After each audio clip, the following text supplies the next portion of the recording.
Hi, everybody. This week we are back with the end of section 2 of the Key to Theosophy. Yeah, there's a lot of sections, so we'll be doing this for a while. We do little ones at a time, and remember, this was written 130 years ago. So things have changed since then. And this is written in question and answer form. So I read it to you, and I expand and study with you, but I highly recommend you studying on your own. It is through the application and the becoming of these teachings that the change takes place. And for purely unselfish means, it's true. When you apply these to yourself, you will find, I don't know, life is just calmer, it's happier, it's more joyful, it's more purposeful. And these ancient teachings that are available, you have the whole wide world's libraries at your fingertips. They're available. Let's access them. So let's get to it, shall we? Here we go. All right. We're at the end of section 2. And I will include the link to the original photocopied text. Also back here, I republished some of these for you. I read them. They're free on YouTube. You can purchase the audiobooks if you'd like. That helps pay for stuff like lighting and mics and stuff. Anyway, back there you'll see Light on the Path, Voice of the Silence. Oh, powerful, powerful texts. And the one that originally brought me to all of these teachings, I stumbled across it. It was called Advanced Course in Yogi Philosophy and Oriental Occultism. But don't worry about that right now, okay? Because we're going to go to the Key to Theosophy. More on that later, okay? Here we go. Why is Theosophy accepted? Inquirer asks, I understand to a certain extent, but I see that your teachings are far more complicated and metaphysical than either spiritualism or current religious thought. Can you tell me then what has caused this system of theosophy which you support to arouse so much interest and so much animosity at the same time? Theosophist answers, there are several reasons for it. I believe, among other causes that may be mentioned, is firstly, the great reaction from the crassly materialistic theories now prevalent among scientific teachers. Secondly, general dissatisfaction with the artificial theology of the various Christian churches and the number of daily increasing and conflicting sects. That's with a TS. Thirdly, an ever-growing perception of the fact that the creeds which are so obviously self and mutually contradictory cannot be true, and that claims which are unverified cannot be real. This natural distrust of conventional religions is only strengthened by the complete failure to preserve morals and to purify society and the masses. Fourthly, a conviction on the part of many and knowledge by a few that there must be somewhere a philosophical and religious system which shall be scientific and not merely speculative. That's really important. And I apologize for my dramatics, cartoonish like dramatics. Fourthly, let's repeat that, a conviction on the part of many and knowledge by a few that there must be somewhere a philosophical and religious system which shall be scientific and not merely speculative. Facts, not fiction. Finally, a belief, perhaps, that such a system must be sought for in teachings far antedating any modern faith. Next question, inquirer. But how did this system come to be put forward just now? Meaning there's this big influx at the end of the 19th century. Theosophist, just because the time was found to be ripe, which fact is shown by the determined effort of so many earnest students to reach the truth, at whatever cost and wherever it may be concealed. Seeing this, its custodians permitted that some portions, at least of the truth, should be proclaimed. Had the formation of the Theosophical Society been postponed a few years longer, one half of the civilized nations would have become by this time rank materialists, and the other half anthropomorphists, anthropomorphize, meaning to add human characteristics and physical characteristics to a deity or god. And phenomenalists. Now, phenomenalists means the doctrine that all human knowledge is only gained by the senses, the five senses. So let's read that line again.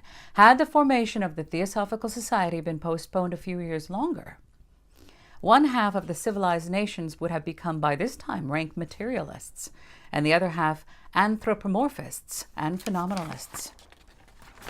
Inquirer. Are we to regard the Theosophy in any way as a revelation? Theosophist. In no way whatever.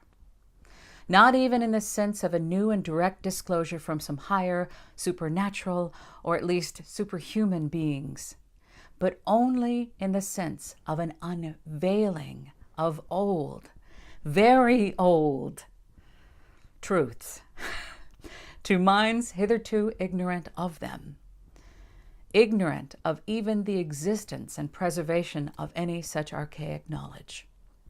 Now that is also important. Let me read that again, trying to tone down the cartoonishness. Are we to regard Theosophy in any way as a revelation? The answer is in no way whatever. Not even in the sense of a new and direct disclosure from some higher supernatural or at least superhuman beings, but only in the sense of an unveiling of old, very old truths to minds hitherto ignorant of them, ignorant even of the existence and preservation of any such archaic knowledge. Now, in the book, there is a quote here that is attributed to D. I can't find who D is. I've looked and looked. If you know who D is, let me know. Anyway, it's attributed to D. There's a note D in the original facsimile. But anyway, it's in the book, and they've included it, so let's read it. It says, "It has become fashionable, especially of late, to deride the notion that there ever was in the mysteries of great and civilized people, such as the Egyptians, Greeks, or Romans, anything but priestly imposture. Even the Rosicrucians had issues." I'll leave it at that. You can read it in the original texts. "Numerous books have been written on them, and tyros, which means newbies or beginners, who had hardly heard the name a few years before, sallied out, which means charged or attacked, sallied out as profound critics and Gnostics on the subject of alchemy, the fire philosophers, and mysticism in general. Yet a long series of the Hierophants." Now you'll know what a Hierophant is, probably from tarot. Hierophant is a priest, a Greek priest, one who shows the esoteric knowledge to the people. Yet a long series of the Hierophants of Egypt and India and Chaldea, which is ancient Mesopotamia, now Iraq, and Arabia are known, along with the greatest philosophers and sages of Greece and the West, to have included under the designation of wisdom and divine science all knowledge. For they considered the base and origin of every art and science as essentially divine. Plato regarded the mysteries as most sacred, and Clemens Alexandrinus, otherwise known as Clement of Alexandria, is a Christian theologian born in about 150 AD. Clemens Alexandrinus, who had been himself initiated into the Eleusinian mysteries. Now, the Eleusinian mysteries, I'm including a link down below. Manly P. Hall speaking on this. These are the ancient sacred religions of Greece. However, there's a man who puts it best, Martin Nilsson, in the book called Greek Popular Religion. He describes the Eleusinian mysteries as elevating man above the human sphere into the divine and to assure his redemption by making him a god, with a lowercase g, and so conferring immortality upon him. Anyway, do look up for yourself the Eleusinian mysteries. Clement of Alexandria had declared himself initiated into these mysteries and declared that the doctrines taught therein contained in them the end of all human knowledge. Were Plato and Clemens two knaves or fools? We wonder. Or were they both? Inquirer, you spoke of persecution. If truth is as represented by Theosophy, why has it met with such opposition and with no general acceptance? It's a good question. Theosophist, for many and various reasons again, one of which is the hatred felt by men for innovations as they call them. Selfishness is essentially conservative and hates being disturbed. It prefers an easygoing, exacting lie to the greatest truth, if the latter requires the sacrifice of one's smallest comfort. The power of mental inertia in action is great in anything that does not promise immediate benefit and reward. Our age is preeminently unspiritual and matter-of-fact. Moreover, there is the unfamiliar character of theosophic teachings, the highly abstruse nature of the doctrines, some of which contradict flatly many of the human vagaries, whims, cherished by sectarians, fundamentalists, rigid follower of the sects, that's with a TS, which have eaten into the very core of popular beliefs. If we add to this the personal efforts and great purity of life exacted of those who would become the disciples of the inner circle, and the very limited class to which an entirely unselfish code appeals, it will be easy to perceive the reason why Theosophy is doomed to such slow uphill work. It is essentially the philosophy of those who suffer and have lost all hope of being helped out of the mire of life by any other means. Moreover, the history of any system of belief or morals newly introduced into a foreign soil shows that its beginnings were impeded by every obstacle and obscurantism. That's obscurantism, which means to withhold the knowledge from the general public. Okay, shows that its beginnings were impeded by every obstacle that obscurantism and selfishness could suggest. The crown of the innovator is a crown of thorns indeed. No pulling down of old worm-eaten buildings can be accomplished without some danger. Inquirer, all this refers rather to the ethics and philosophy of the Theosophical Society. Can you give me a general idea of the society itself, its objects and statutes? Theosophist, this was never made secret. Ask, and you shall receive accurate answers.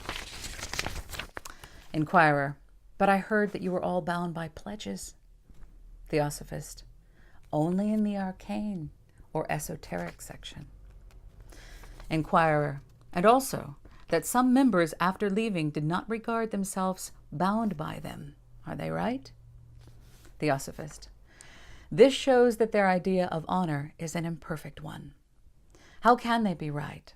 As well said in The Path, our theosophical organ at New York, treating of such a case. Suppose that a soldier is tried for infringement of oath and discipline, and is dismissed from the service. In his rage at the justice he has called down, and of whose penalties he was distinctly forewarned, the soldier turns to the enemy with false information. A spy, a traitor, as a revenge upon his former chief, and claims that his punishment has released him from his oath of loyalty to a cause. Is he justified, think you? Do you think he's justified? Don't you think he deserves being called a dishonorable man, a coward? Inquirer, I believe so, but some think otherwise. Theosophist, so much worse for them. But we will talk on this subject later, if you please. And that closes section 2 of the Key to Theosophy. And we will have more, but I wanted to get to you. The question was asked about the objectives of the Theosophical Society. Now, the society has changed quite a bit. This was written 130 years ago. I say that personal study, application, and being a student, not looking up to a guru or a teacher or somebody high in the organization, there is much corruption there, just like there is in the churches. And that could upset some people, and I don't care. It's important to get these teachings out here into the digital world, up off of the shelves, available to all. What are the objectives of theosophy? Not just the Theosophical Society. There are some theosophists, and I mentioned this before, that are out there for the general good of all. But if that's the case, then apply them, become them, and step out from material gain and notoriety and fame. Okay, the three objects of theosophy are to form a nucleus, which means heart, of the universal brotherhood. Don't trip out on the word brotherhood. It just means all of humanity. Of the universal brotherhood of humanity without distinction of race, creed, sex, caste, or color.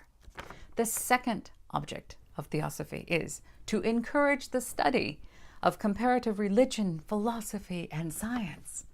Okay, what is similar within all these things? Let's look at our similarities, not our differences. And the third object of theosophy is to investigate unexplained laws of nature and the powers latent in the human being. Okay, so also we talked about this before, that when your purpose is selfless and you are looking to find these abilities and powers to benefit all of Earth and all of mankind and all beings, you will find that your discovery of them excels. How's that? I'll just put it that way. I love you very much. Thank you for all of your views and support. And find Yogi Theosophy on all the things. Yogi simply means student, Theosophy, the ancient wisdoms. I'm on all of the social media, trying to get the message out there, and you help me by sharing this, by studying, by becoming it. You affect those around you, and I do believe that there could be peace on earth if these are applied selflessly and with unconditional love and understanding and purpose. I love you so much. I'll see you soon.